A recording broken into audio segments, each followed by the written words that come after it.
ബായിക്ക് ഈ പരിപാടി സ്വന്തമായിട്ട് തുടങ്ങിക്കൂടെ? നീ വിചാരിക്കും പോലെ അത്ര നിസ്സാരമല്ല കാര്യങ്ങൾ. ഇത്രയും കാലത്തെ എക്സ്പീരിയൻസ് വെച്ചിട്ട് ഒരു ലോഡ് ഒപ്പിക്കാൻ ബായിക്ക് പറ്റില്ലേ? അത് പറ്റും, പക്ഷെ എങ്ങനെ കടത്തിക്കൊണ്ടുവരും? ചെക്ക് പോസ്റ്റിലൊക്കെ നല്ല കാശറിയണം. അതെവിടുന്ന്? ഒന്ന് ഞാൻ പറയാം, സാധനം കിട്ടിയ കാശ് മുടക്കില്ലാതെ ചെക്ക് പോസ്റ്റ് നടത്തുന്ന കാര്യം ഞാൻ ഏറ്റു. അതിനുള്ള ചില നുണുക്ക് വിദ്യകളൊക്കെ എൻ്റെ ഉണ്ട് ബായി. ആ ആ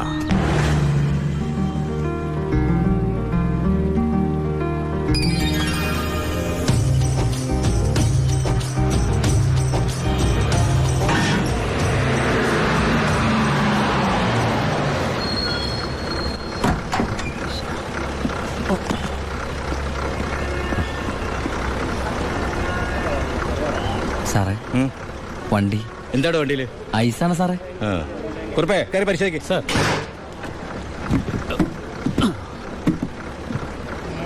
നന്നായി പരിശോധിക്കണോ സാർ? സാറേ പെട്ടെന്നായിക്കോട്ടെ, അല്ലെങ്കിൽ ഐസ് ഐസ് വാട്ടർ ആവും. സാറേ ഇത് ഫുൾ ഐസാ. ആ അടച്ചേക്ക്. ഓ ചാടിക്കോ ചാടിക്കോ, അല്ലെങ്കിൽ ഐസാവും.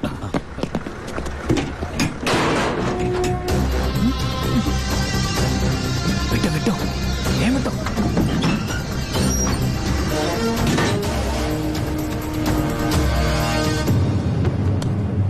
പെട്ടെന്നാവട്ടെ. ശിവ, ആ ഓ എന്റെ പുണ്യാളച്ചോ, നീ ഇങ്ങ് എത്തുന്നവരെ ഞാൻ മുള്ളേ നിൽക്കിയായിരുന്നു. സ്പിരിറ്റ് എന്തേടാ? ദാ ഇതൊക്കെയാ. ഈ ഐസ് കിട്ടയോ? ഞാൻ കാണിച്ചു തരാം.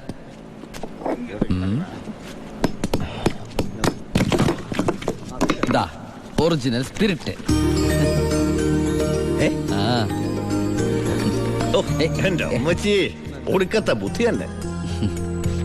അല്ലടാ, ഐസിന്റെ ഉള്ളി വെച്ചിട്ട് സ്പിരിറ്റ് എന്താ ഐസ് ആവാത്തേ?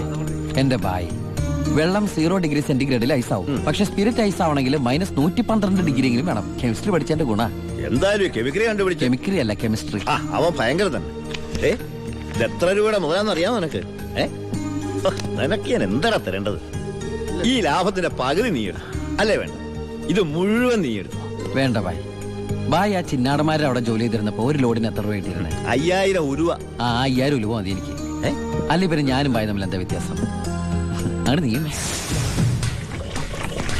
പല അടവുകൾ ഉപയോഗിച്ച് വാളയാർ ചെക്ക് പോസ്റ്റ് വഴി പലതവണ ഞാൻ സ്പിരിറ്റ് കടത്തി ഒരു നാൾ പിടിക്കപ്പെട്ടു. ചെക്ക് പോസ്റ്റുകളിൽ ഞാൻ പണം വാരിയെറിഞ്ഞു. ഉദ്യോഗസ്ഥന്മാരിൽ ഭൂരിഭാഗവും എൻ്റെ സ്വാധീന വലയത്തിലായി. പിന്നെല്ലാം അവരുടെ അനുഭവത്തോടെയായി. ബായിക്ക് വീടായി, കാറായി, ലോറികളായി.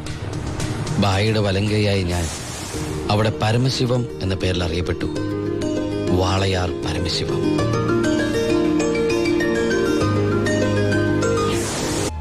ചിന്നാടന്മാരുടെ തകർച്ചയായിരുന്നു. ഞങ്ങളെ നശിപ്പിക്കാൻ വേണ്ടി പല പല അടവുകളും അവർ പ്രയോഗിച്ചു. പക്ഷെ ഒന്നും വിജയിച്ചില്ല. ഒടുവിൽ ഒരു ദിവസം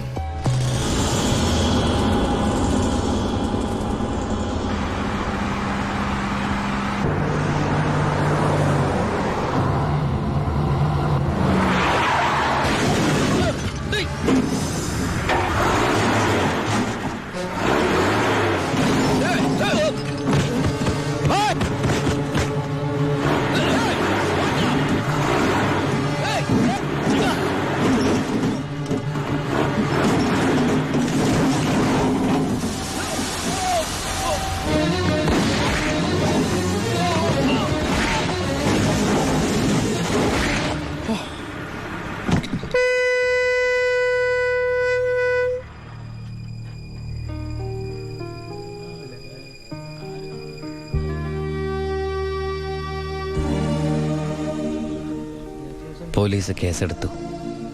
കാറ്, തോക്ക് തുടങ്ങിയ തെളിവുകളൊക്കെ ബായിക്കെതിരായിരുന്നു. ബായിക്ക് വേണ്ടി ഞാൻ കുറ്റേറ്റെടുത്തു. എന്തിന്? ബായിക്ക് ഭാര്യയുണ്ട്, മകനുണ്ട്. ഞാൻ ബാച്ചിലറല്ലേ. ഒന്ന് ജയിലിൽ കയറി ഇറങ്ങിയാലും എനിക്കെന്ത് സംഭവിക്കാൻ? പാവം ബായ് എനിക്ക് വേണ്ടി ഒരുപാട് കാശ് ചെലവാക്കി കേസ് നടത്തി. അതുകൊണ്ട് എൻ്റെ ശിക്ഷ 4 കൊല്ലമായിട്ട് കുറയ്ക്കാൻ ബായിക്ക് സഹായിച്ചു. ഈ ബായിയാണ് ഞാൻ ദുബായിൽ നിന്ന് കാശ് അയക്കുന്ന പോലെ മാസാമാസം കാശ് എൻ്റെ വീട്ടിലെത്തിക്കുന്നത്. എൻ്റെ കുടുംബം അവിടെ ഹാപ്പി. അതുകൊണ്ട് ഞാനിവിടെ ഹാപ്പി. ആ പരമശിവത്തിന്റെ പരോൾ സാങ്ഷൻ ആയിട്ടുണ്ട്. ആള് കുഴപ്പക്കാരനൊന്നുമല്ലല്ലോ. അല്ല സാർ, തനിക്ക് എന്താണോ അയാളുടെ കാര്യത്തിൽ ഇത്ര ഇൻട്രസ്റ്റ്? അവനൊരു പാവമാണ് സാർ.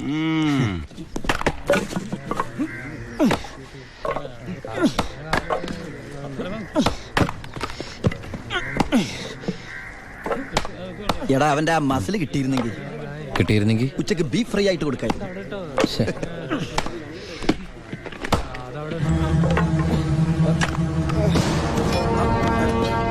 മാറിക്കടേ, എന്ത് പറ്റി? ആ ഡോക്ടറെ വിളിച്ചു സാർ. ഒടുക്കത്തെ കരുനാക്ക്. ചത്താ എന്താടാ ഒരാള് കിടന്ന് ഉറങ്ങണേന് ഇങ്ങനെ പറഞ്ഞു. നീ എന്താ ഇത് മേടി? എല്ലാവരും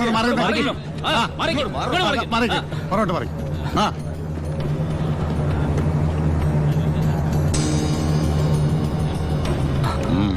ഹീസ് വെരി സീരിയസ്. മെഡിക്കൽ കോളേജിലേക്ക് മാറ്റേണ്ടി വരും. Yes proceed. ഓക്കെ. മാറ്റാനൊക്കെ വരട്ടെ സാറേ. പരമശിവം ചുമ്മാ ഇരി സാറേ. ദേ, ഈ നിൽക്കുന്ന കൃഷ്ണേട്ടൻ കഴിഞ്ഞ ആഴ്ച ക്ഷീണം കൊണ്ട് തളർന്നു വീണപ്പോ ഒരു കപ്പ് വെള്ളം എടുത്ത് മോന്തക്കൊഴിച്ച് എണിപ്പിച്ചുവിടാൻ പറഞ്ഞാളാ ഈ സൂപ്രണ്ട് സാറ്. പിന്നെ ഇവനോട് മാത്രം എന്താ എത്ര സിമ്പതി? നിങ്ങൾ ആരെങ്കിലും കാശ് വെച്ചിട്ടുണ്ടോ? വെറുതെ ഇരി സാറേ. ഇവന്റെ നാവിക്കിട്ട് ഒരു ഒറ്റ തൊഴിലെടുത്തന്റെ അപ്പ എഴുന്നോക്കോ.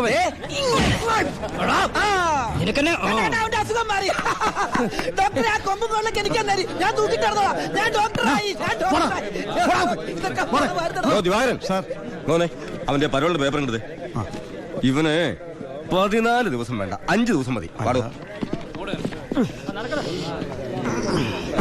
എടാ ചിന്നാടാ, നീ ഇവിടുന്ന് മുങ്ങിയാ പിന്നെ എന്നെ ആരാ ഇതിനകത്ത് വെച്ച് കൊല്ലുക?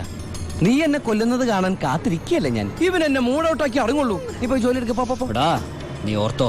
ഓർത്തല്ല ഞാൻ ഡെന്റിസ്റ്റ് പല്ല് ഞാൻ എടുക്കും. നീ സൂക്ഷിച്ചോട്ടോ. ഞാൻ ഇവിടുന്ന് പുറത്തിറങ്ങിയിട്ട് വേണ്ടേ?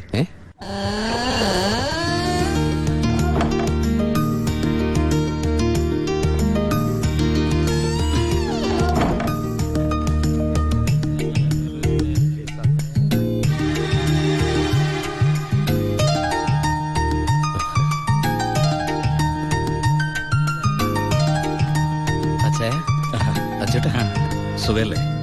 ബായി കാശും കാറിന്റെ താക്കോല് ഏൽപ്പിക്കാൻ പറഞ്ഞു. ബായി ലോഡ് അയക്കുന്ന എന്തോ കാര്യത്തിന് ബോംബെ പോയിരിക്കുക. വരാൻ കുറച്ച് ദിവസം കഴിയും.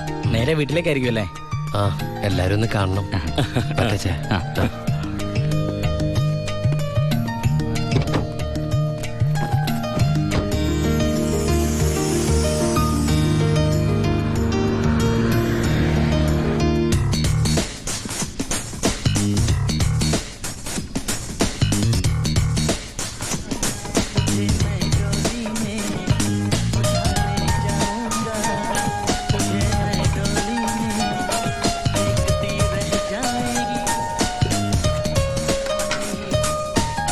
ഭാരതി അമ്മേ, ഭാരതി. ഉണ്ണി,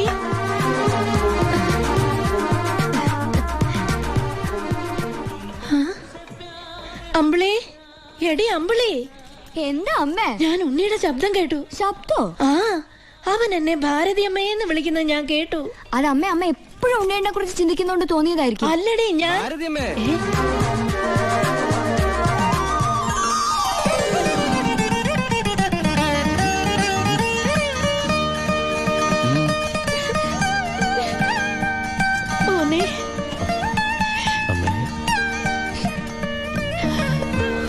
ഉണ്ണി,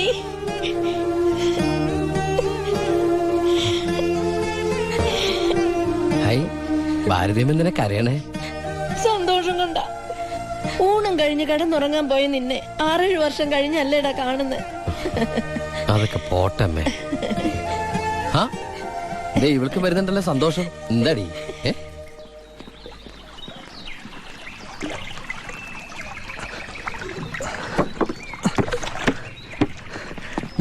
ഉണ്ണിയേട്ടൻ വന്നു. ഓർക്കാപ്പുറത്തല്ല അമ്മേ ലീവ് കിട്ടിയത്. അതുകൊണ്ട് ഒരുപാടൊന്നും വാങ്ങാൻ പറ്റിയില്ല. അമ്മയ്ക്ക് ഷുഗറും പ്രഷറും നോക്കാൻ, പിന്നെ നിനക്ക് മിഠായി, ഓടി CD. എടാ,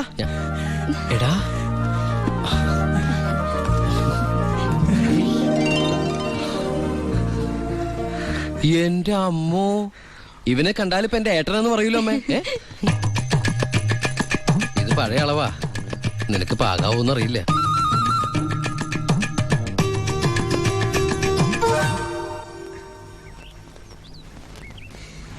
നീ പിടിച്ചേ.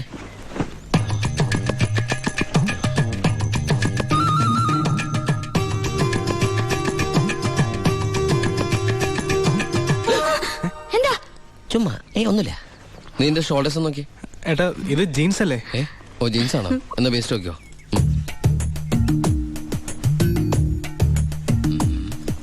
ഞാൻ നിനക്ക് വേറൊരു സാധനം കൊണ്ടുവന്നുണ്ട്. നമ്മുടെ അനിയത്തി. ഇവളല്ല, അപ്പുറത്തെ.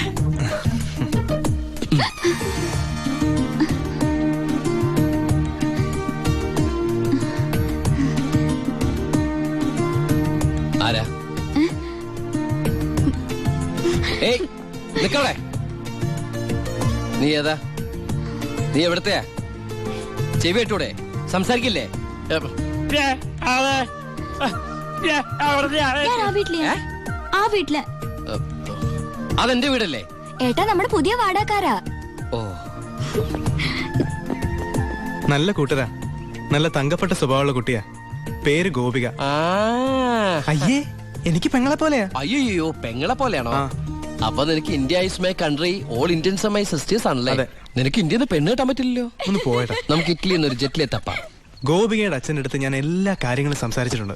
അതിന് ഉണ്ണിയുടെ അഭിപ്രായം കൂടെ അറിയണ്ടേ? കല്യാണ കാര്യം പറയുമ്പോ അവൻ എന്തെങ്കിലും പറഞ്ഞൊഴിയും. നോക്കിക്കോ. പെണ്ണ് കാണൽ ചടങ്ങാണെന്ന് ഉണ്ണിയേട്ടൻ്റെ അടുത്ത് ഇപ്പൊ പറയണ്ട. അമ്മേ ഗോപിയെ ഉണ്ണിയേട്ടന് ഇഷ്ടം ഉറപ്പാ. എന്താടാ അവിടെ ഒരു ഗൂഢാലോചന? ഞങ്ങള് നിന്റെ കാര്യം അതെ അതെ, പറയായിരുന്നു. ഞങ്ങൾ ഏട്ടന്റെ കാര്യം പറയായിരുന്നു. എന്താമേ? ഉണ്ണിയേട്ടൻ ഇവിടെ വന്നിട്ട് ഔട്ട് ഹൗസിൽ താമസിക്കുന്നവരെന്ന് പരിചയപ്പെട്ടോ. അങ്ങോട്ടൊന്ന് കേറി ചെന്നു. ദുബായ്ക്കാരന്റെ പത്രാസം അവര് വിചാരിച്ചിട്ടുണ്ടാവും. മോശമായ ഭാരതി. എന്ന് ഇപ്പൊ തന്നെ കണ്ടിട്ട്. എന്താ എന്താ എന്താ? ഈ രാത്രിയിലോ? രാത്രി എന്താ കുഴപ്പം? കുഴപ്പമുണ്ട്. അവിടെ പ്രായമായ ഒരു പെൺകുട്ടിയില്ലേ? ഞാനത് ഓർത്തില്ല. ഞാൻ ആ ഞെരിഞ്ഞില് പോലത്തെ അപ്പൂപ്പനെ കുറിച്ച് ഓർത്തത്. വാ, രാവിലെ പോയാ മതി. മതി. എന്താ ഈ കാണിക്കണേ? അങ്ങോട്ട് തിരിഞ്ഞേ. എന്തിനാ എന്നെ ഇങ്ങനെ കെട്ടിച്ചമിക്കണേ? ഞാൻ എന്താ കല്യാണ ചക്കനാ? ദുബായ്ക്കാരനല്ലേ, ജാടയ്ക്ക് ഒട്ടും കുറവ് വരുത്തണ്ട. മാത്രമല്ല അവിടെ ഒരു സുന്ദരി പെൺകുട്ടിയില്ലേ ഏട്ടാ? ഞാനെന്താ പെൺകുട്ടിയെ പെണ്ണ് കാണാൻ പോവാണ്? നിനക്കെന്താ പറ്റിയത്? നിനക്കെന്താ പറ്റിയത്? ഒന്നുമില്ല. പിന്നെ എനിക്കെന്താ പറ്റിയത്? ആ അമ്മേ പോ. വെറും കൈയോടെയാണോ പോന്നേ? ഞാനത് ഓർത്തില്ല. അങ്ങേർക്ക് സന്തോഷായിക്കോട്ടെ. സ്കോച്ചും സിഗരറ്റും. അയാൾക്കൊന്നും ഇഷ്ടമല്ലെന്നേ. പിന്നെ ദേ, ഇത് കൊടുത്താ മതി. എന്താ ഇത്? നീ കൊണ്ടുവന്ന സാരി. അവിടെ ഒരു പെങ്കൊച്ചില്ലേടാ. ഇതെന്താ പുടവെടുക്കൽ ചടങ്ങാണോ?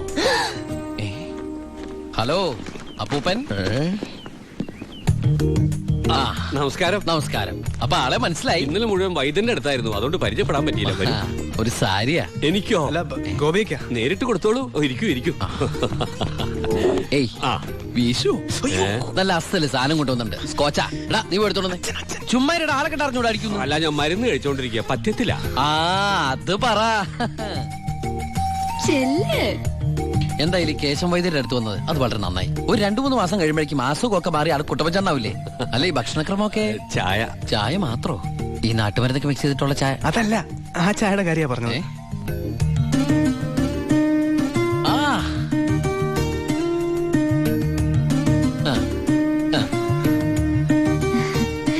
ഒറ്റ മോളല്ലേ? അതെ. കെട്ടിച്ചതാണോ? അല്ല കെട്ടിച്ചില്ലേ നമുക്ക് ആലോചിക്കാന്ന്. എന്തായാലും കുട്ടികൾ ഇങ്ങനെ പുര നിറച്ച് നിർത്തരുത്, എനിക്കിഷ്ടല്ല. ഇങ്ങോട്ട് വന്നേടി മോളെ. അതങ്ങോട്ട് വെച്ച് എന്നിട്ട് അങ്ങോട്ട് പിടിച്ചേ. സാരിയാ. ചെറുക്കിനെ നമുക്ക് ഈ നാട്ടിൽ തന്നെ നോക്കിയാലോ? ഹൈ നാണായോ? സർക്കാർ ഉദ്യോഗസ്ഥൻ വേണോ ബിസിനസ്സുകാരൻ വേണോ? ഹൈ ഞാൻ തപ്പിയെടുക്കാന്ന്. ചിക്കിളി എന്ത് കൊടുക്കും? എനിക്കൊരു കാര്യം സംസാരിക്കാൻ. വലിയ വലിയ ആൾക്കാർ സംസാരിക്കുമ്പോൾ അത്യാവശ്യ കാര്യം. ഇവന്റെ സ്കോച്ചും കൊടുത്തു വിടാട്ടോ. ചികിത്സ തീരുമ്പോ ആളുണ്ടാവണമെങ്കിൽ തങ്ങാലോ. എന്താണത്? സ്കൂളിലേക്ക് കുട്ടികളെ കൊണ്ടുപോകണോ? എന്റെ അമ്മ ഏട്ടനെ കൊണ്ട് ഞാൻ തോറ്റു. അവിടെ ചെന്നിരുന്ന് ചോദിക്കാ ഈ പെണ്ണിനെ കെട്ടിച്ചതാണോന്ന്. അയ്യോ കുഴപ്പമായോ? അവളുടെ ജീവിതത്തിൽ എന്തെങ്കിലും tragedies? I mean divorce, widow, something like that? Any flash back? ഒരു ഫ്ലാഷ് ബാക്കും ഇല്ല. പിന്നെന്താ?